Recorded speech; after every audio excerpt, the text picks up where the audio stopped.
ওমানের আলসিপ প্রদেশ থেকে বিপুল পরিমাণ মাদকসহ ৩ আরব নাগরিককে গ্রেপ্তার করেছে দেশটির পুলিশ। পাচার ও সেবনের উদ্দেশ্যে রাখা ১,৬৬,০০০-এরও বেশি সাইকোট্রপিক বা নেশাজাতীয় ট্যাবলেট তাদের কাছ থেকে জব্দ করা হয়। এই বিশাল মাদকের চালান ধরা পড়ার পর ওই অঞ্চলে ব্যাপক চাঞ্চল্যের সৃষ্টি হয়েছে।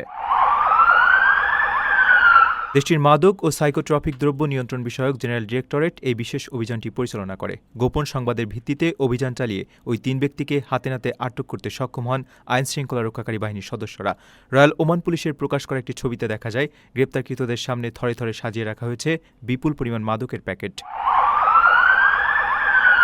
পুলিশের পক্ষ থেকে জানানো হয়েছে, গ্রেপ্তারকৃতদের বিরুদ্ধে বর্তমানে প্রয়োজনীয় আইনি ব্যবস্থা গ্রহণের প্রক্রিয়া চলছে।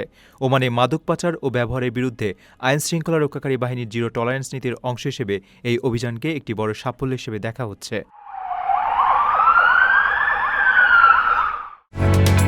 ওমানের সেরা রেট দিচ্ছে বাংলাদেশি প্রতিষ্ঠান গালফ এক্সচেঞ্জ।